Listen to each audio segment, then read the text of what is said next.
लोगों की आदत होती है कि घर से निकलते वक्त गाड़ी में, बाइक पर 50-50 रुपए के नोट हम जेब में रख लेते हैं और रास्ते में जो मांगने वाला मिला उनको देते जाएंगे।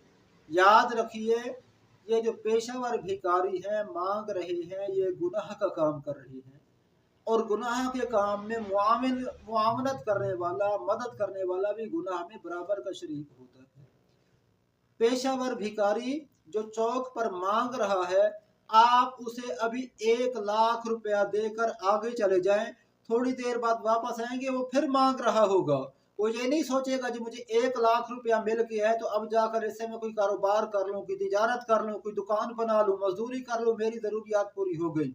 उसने मांगना है, वो मांगता रहेगा।